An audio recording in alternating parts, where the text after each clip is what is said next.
स्वागत है आपका एक और महत्वपूर्ण क्लास में। तो कैसे हैं? मुझे उम्मीद है कि आप अच्छे होंगे। यदि आप नेट जून 2026 की तैयारी कर रहे हैं तो ये वीडियो आपके लिए बहुत महत्वपूर्ण है। आज की वीडियो इकाई 5 जिसमें हिंदी साहित्य की कुछ कविताएं लगी हुई हैं आपकी परीक्षा में संबंधित है। और आज की जो कविता है जिससे संबंधित ये प्रश्नोत्तरी है उसका नाम उर्वशी है। उर्वशी जो है वो दिनकर के द्वारा लिखी गई एक जो है वो रचना है। तो चलिए शुरू करते हैं आज की क्लास। पहला सवाल कह रहे हैं कि उर्वशी और पुरुरवा की कथा का प्राचीनतम उल्लेख किस ग्रंथ में मिलता है?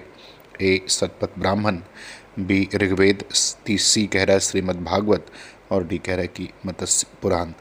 तो किस में मिलता है ये आपको बताना है। तो देखिए उर्वशी और राजा पुरुरवा की जो कथा है वो ऋग्वेद में हमें देखने को मिलता है। तो विकल्प सी सही होगा, जिसका काल विद्वानों ने 1600 ईसा पूर्व जो है वो माना है। दूसरे सवाल में करें कि पद्म पुराण के अनुसार उर्वशी की उत्पत्ति कहाँ से मानी जाती है, ये आपको बताना है। कहते हैं नारायण की जंघा से, बी समुद्र मंथन से, सी कामदेव के उरुष से और डी कह रहा है कि इंद्र के हृदय से। तो किससे मानी जाती है ये आपको बताना है। तो सामान्यतः उर्वशी की उत्पत्ति नारायण की जंघा से मानी जाती है, किंतु पद्म पुराण के अनुसार इनका जन्म जो है वो कामदेव के उरु अर्थात जंघा से माना जाता है। तो पद्म पुराण के अनुसार पूछा है तो उसका विकल्प सी जो है उत्तर क्या होगा वो सही हो जाएगा। तीसरे सवाल में कह रहे हैं कि पुरुरवा के साथ मृत्युलोक पर रहने के लिए उर्वशी ने कौन सी शर्त नहीं रखी थी?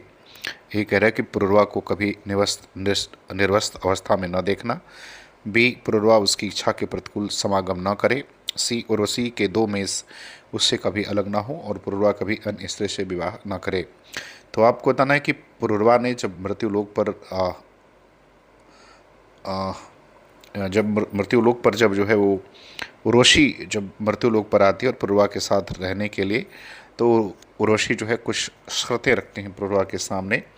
तो आपको ये बताना कि कौन सी शर्त इसमें से जो है वो नहीं रखती है। तो देखिए उर्वशी पुरुरवा के सामने 3 शर्तें रखती थी। 3 शर्तें जो है उसने रखी। एक, उसे नग्न अवस्था में न देखना, बी प्रतिकूल समागम न करना और 2 मेषों के साथ न छूटना। तो 3 शर्तें रखी थी, लेकिन ये चौथी जो शर्त है ये उसने नहीं रखी थी। तो विकल्प डी उत्तर इसका सही होगा। चौथे सवाल में कह रहे कि राजा पुरुरवा किस वंश के आदि पुत्र माने जाते हैं? ए सूर्यवंश, बी सोमवंश, सी रघुवंश और डी यदुवंश। तो किसके आदि पुत्र माने जाते हैं? तो वे जो है पुरुरवा सोमवंश का आदि पुत्र जो है इन्हें बताया गया है, अर्थात विकल्प बी उत्तर इसका सही हो जाएगा। और उनके द्वारा चलने वाले वंश को चंद्रवंश भी जो है वो कहा जाता है। बात करते हैं सवाल नंबर 5 की। कह रहा है कि महाभारत की एक कथा के अनुसार उर्वशी ने किस पात्र को 1 वर्ष तक पुरुषत्व से वंचित रहने का शाप दिया था? ए पुरुरवा, बी अर्जुन, सी इंद्र और डी सुदुम्न। तो किसे जो है ये श्राप उर्वशी के द्वारा दिया गया वो आपको बताना है। तो देखिए महाभारत के अनुसार जब अर्जुन इंद्र के पास शस्त्र विद्या लेने गए तो उर्वशी उन पर मुग्ध हो गई थी। अर्जुन द्वारा उन्हें जो है मातृत्व भाव से देखने के कारण उर्वशी ने उन्हें 1 वर्ष तक पुरुषत्व से वंचित रहने का शाप दिया था। विकल्प बी उत्तर सही होगा। सवाल नंबर 6 पर आते हैं। कहते हैं कि उर्वशी की सखी का क्या नाम था जिसका अपहरण असुर ने कर लिया था? ए रंभा, बी मेनका, सी चित्रलेखा और डी सहजन्या। तो आपको उस सखी का नाम बताना है जिसका अपहरण असुर ने किया था। तो देखिए उर्वशी और उसकी सखी चित्रलेखा भूलोक पर भ्रमण करने गई थी, अर्थात विकल्प सी सही होगा।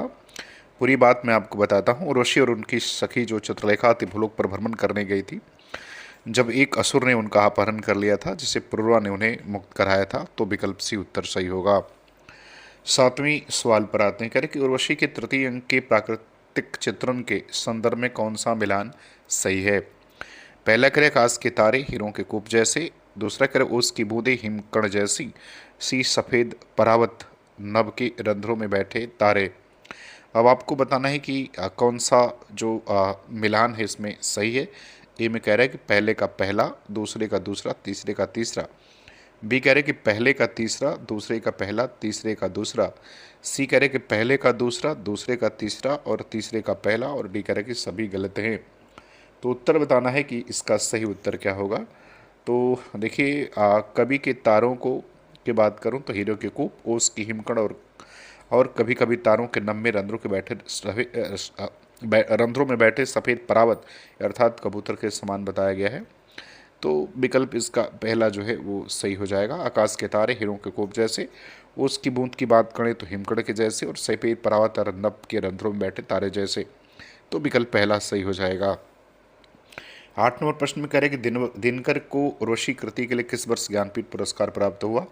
ए 1961, बी 1965, सी 1972 और डी 1975। तो इसका उत्तर क्या होगा, तो उत्तर आपको बताना है। तो उत्तर विकल्प सी हो जाएगा। 1972 में इन्हें ज्ञानपीठ पुरस्कार से सम्मानित किया गया था। 9 नंबर सवाल में कह रहे कि उर्वशी वास्तव में कामाध्यात्म के द्वंद्व का काव्य है। ये कथन किसका है। ए रामधार हजारी प्रसाद द्विवेदी, बी रामधारी सिंह दिनकर, सी मुक्तिबोध और डी कह रहे डॉक्टर कुमार विमल। तो ये कथन किसके द्वारा कहा गया है, तो ये जो कथन है दिनकर ने स्वयं जो है ये कथन उर्वशी के संदर्भ में उसकी भूमिका में ये जो बात जो है वो कहा है, जहाँ पुरुरवा सनातन पुरुष और उर्वशी सनातन नारी का प्रतीक है। 10 नंबर सवाल में कह रहा है कि पुरुरवा की राजधानी कहाँ स्थित थी। ए हस्तिनापुर, बी प्रतिष्ठानपुर, सी अयोध्या और डी पाटलिपुत्र। तो कहाँ स्थित थी, ये आपको क्या करना है, बताना है। तो पुरुरवा की राजधानी प्रयाग के पास प्रतिष्ठानपुर थी, अर्थात विकल्प बी उत्तर सही होगा। 11 नंबर सवाल में करें कि दिनकर का पुरुरवा तन के धरातल पर मनुष्य है किंतु मन के धरातल पर सन्यासी है। यह आलोचनात्मक टिप्पणी किसकी है। ए प्रोफेसर विजेंद्र नारायण शाही, बी डॉक्टर हजारी प्रसाद द्विवेदी, सी द्वारिका प्रसाद सक्सेना और डी मुक्तिबोध। तो आपको बताना है कि ये आलोचनात्मक टिप्पणी जो है वो उर्वशी के संदर्भ में और उर्वशी के पात्र पुरुरवा के संदर्भ में किसके द्वारा जो है वो कहा गया है। तो ये जो टिप्पणी है ये विजेंद्र नारायण शाही की है। विकल्प ए उत्तर इसका सही हो जाएगा। विजेंद्र नाथ शाही ने दिनकर के पुरुरवा के चरित्र का विश्लेषण करते हुए यह प्रसिद्ध कथन जो है वो कहा है। 12 नंबर सवाल में करें कि उर्वशी के चतुर्थ अंक में पुरुरवा और उर्वशी के किस पुत्र के पालन पोषण का वर्णन जो है वो मिलता है। ए शुदुम्न, बी आयु, सी विश्वायु और डी दृढ़ायु। तो किसका वर्णन जो है वो मिलता है पालन पोषण का, उस पुत्र का नाम क्या है, तो उसका नाम आयु है। विकल्प बी उत्तर जो है वो सही हो जाएगा। आयु का वर्णन किया गया है जिसका पालन पोषण च्यवन ऋषि की पत्नी सुकन्या ने जो है वो किया था। 13 नंबर सवाल में कह रहे कि निरुक्त के अनुसार आयु शब्द का क्या अर्थ है। ए लंबी उम्र, बी देवता, सी मनुष्य और डी शाश्वत। तो आपको बताना है कि निरुक्त के अनुसार जो है आयु का अर्थ क्या है। तो देखिए, डॉक्टर फतेह सिंह ने के अनुसार निरुक्त ने आयु का अर्थ जो है वो मनुष्य बताया है, अर्थात विकल्प सी उत्तर सही हो जाएगा। सवाल नंबर 14 पर आते हैं। करें कि उर्वशी काव्य में पुरुरवा सनातन नर का प्रतीक और उर्वशी सनातन नारी की यह स्थापना किसकी है। ए कालिदास, बी रामधारी सिंह दिनकर, सी आचार्य रामचंद्र शुक्ल और डी भरत मुनि। भारत मुनि नहीं है, भरत मुनि। तो आपको बताना कि स्थापना किसकी है, तो ये रामधारी सिंह दिनकर की है। विकल्प बी उत्तर सही होगा। 15 नंबर सवाल में कह रहे कि सर विलियम विल्सन ने पुरुरवा उर्वशी कथा को किस रूप में व्याख्यायित किया है। ए मिथक, बी अनुक्ति, सी ऐतिहासिक घटना और डी कह रहा है केवल कल्पना। तो आपको बताना है कि विल्सन ने के अनुसार जो है किस रूप से इन्होंने विल्सन ने इसको परिभाषित जो है किया है या व्याख्यायित जो है इसको किया है। तो उन्होंने जो है इसको अनुक्ति परक माना है, अर्थात विकल्प ही इसका उत्तर क्या होगा वो सही हो जाएगा, जिसमें नायक सूर्य और नायिका उषा है। 16 नंबर सवाल में कह रहा है, कथन ए कह रहा है कि उर्वशी को अंततः पुरुरवा को छोड़कर स्वर्ग वापस जाना पड़ा। कारण में कह रहा है कि भरत मुनि के शाप के कारण वह ग्रस्त नारी के सभी सुखों से वंचित रहकर अंततः अपने पुत्र को सौंप कर चली गई। अब आपको बताना कौन सा विकल्प सही है। ए कह रहे कि ए सही, आर गलत, बी कह रहे कि ए और आर दोनों सही, आर ए की सही व्याख्या, सी कह रहे कि ए गलत, आर सही और डी कह रहे कि ए और आर दोनों सही परंतु आर ए की सही व्याख्या नहीं है। तो कौन सा उत्तर सही होगा, तो उत्तर विकल्प बी सही हो जाएगा। दोनों सही है और इसकी व्याख्या भी ठीक से की गई है। सवाल नंबर 17 पर आते हैं, करके उर्वशी काव्य की विधा क्या है?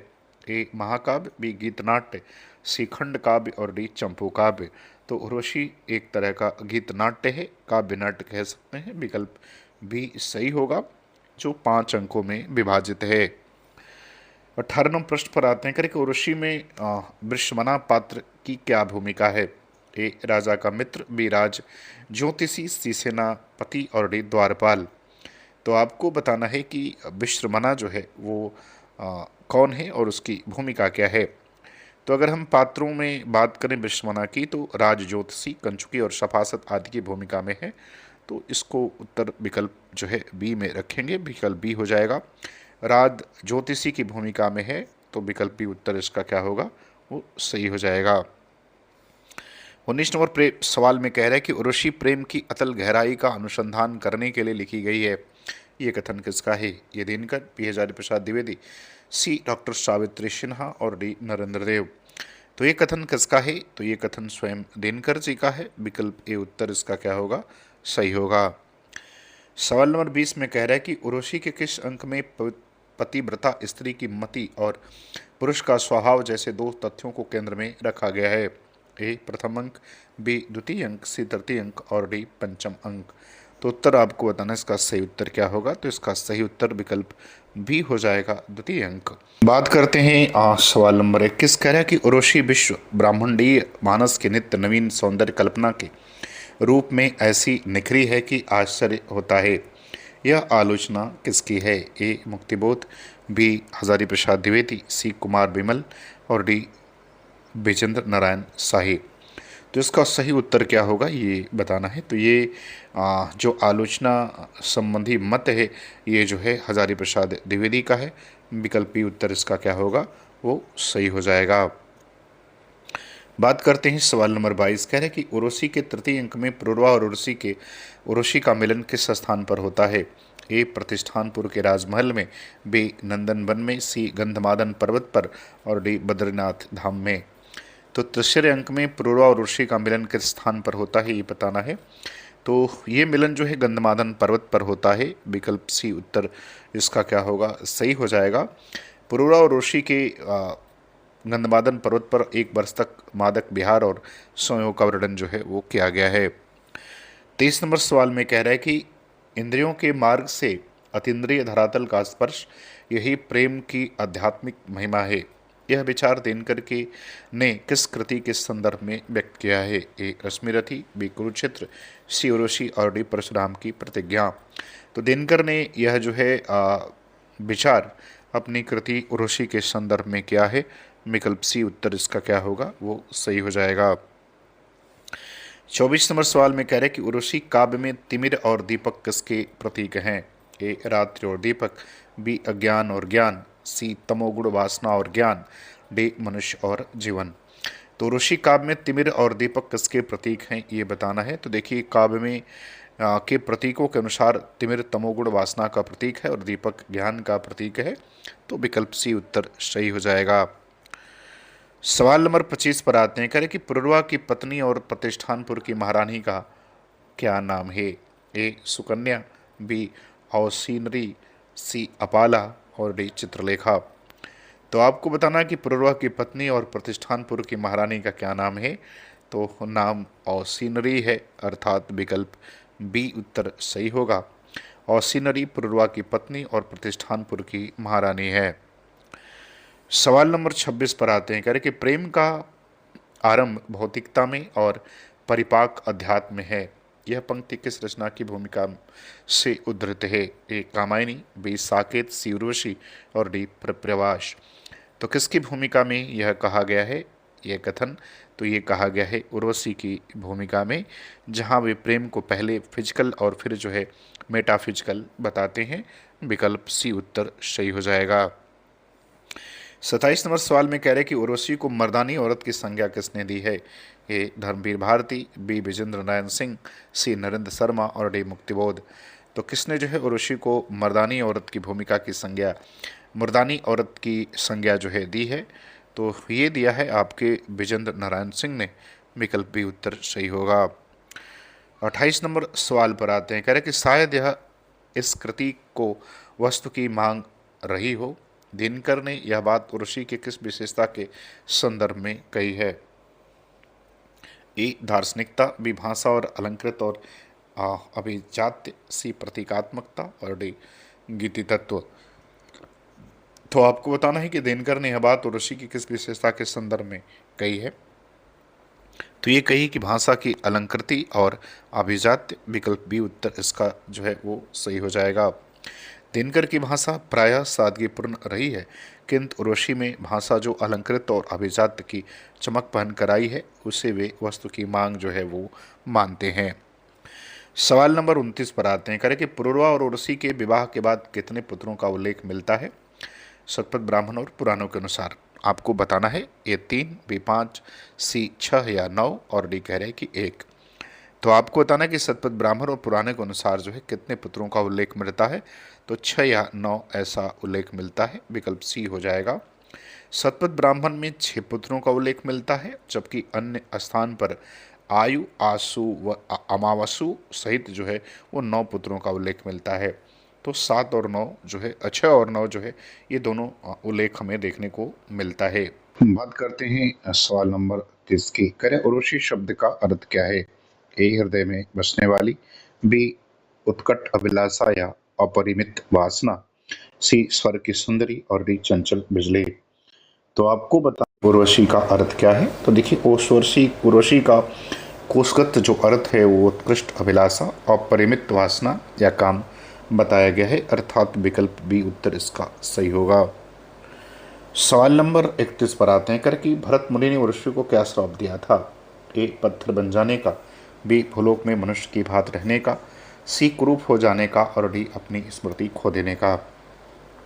तो देखिए भरत मुनि ने भूलोक में मनुष्य की भांति रहने का श्राप दिया था। विकल्प बी उत्तर इसका क्या होगा, वो सही हो जाएगा। नाट्य नाटिका में चित्त न रमने और पुरुरवा को पुकारने के कारण जो है भरत मुनि ने उन्हें श्राप जो है वो दिया था। सवाल नंबर 32 पर आते हैं। करें कि उर्वशी में प्रेम को एक बोधात्मक विषय के रूप में स्वीकार किया गया है, ये कथन किसका है? ए डॉक्टर कुमार बिमल, बी मुक्तिबोध, सी हजारी प्रसाद द्विवेदी और डी नरेंद्र शर्मा। तो ये कथन किसका है आपको बताना है। तो ये कथन कुमार बिमल का है। विकल्प ए उत्तर जो है वो सही होगा। सवाल नंबर 33 पर आते हैं। करें कि उर्वशी के प्रथम अंक में नटी और सूत्रधार के संवाद से किसकी सूचना मिलती है? ये युद्ध की समाप्ति की, बी अप्सराओं के पृथ्वी पर उतरने की, सी पुरुरवा के राजाभिषेक की और डी महर्षि च्यवन के आगमन की। तो किसकी सूचना मिलती है? तो सूचना मिलती है अप्सराओं के पृथ्वी पर उतरने की। तो विकल्प बी उत्तर इसका क्या होगा, वो सही हो जाएगा। बात करते हैं सवाल नंबर 34। कहते हैं कि उर्वशी काव्य को मणि कुट्टीम काव्य किसने कहा है? ए नरेंद्र शर्मा, बी प्रेम अंकित, सी मनमन्नाथ गुप्त और डी सावित्री सिन्हा। तो मणिकुट्टिम काव्य जो है उर्वशी को किसने कहा है? तो ये कहा है कवि नरेंद्र शर्मा ने, अर्थात विकल्प ए उत्तर सही होगा। सवाल नंबर 35 पर आते हैं। करके दिनकर कृत उर्वशी एक विलक्षण काव्य है, यह कथन किस आलोचक का है? ए रामचंद्र शुक्ल, बी गजानन माधव मुक्तिबोध, सी नगेंद्र और डी नामोर सिंह। तो ये कथन किसका है, किस आलोचक का है? तो ये मुक्तिबोध का है। विकल्प बी उत्तर सही होगा। तो मुझे उम्मीद है कि आपकी परीक्षा के दृष्टिकोण से ये वीडियो आपको पसंद आएगी। अगर वीडियो पसंद आए तो आप हमारे चैनल को सब्सक्राइब ज़रूर करें। पूरा वीडियो देखने के लिए आपका बहुत बहुत धन्यवाद।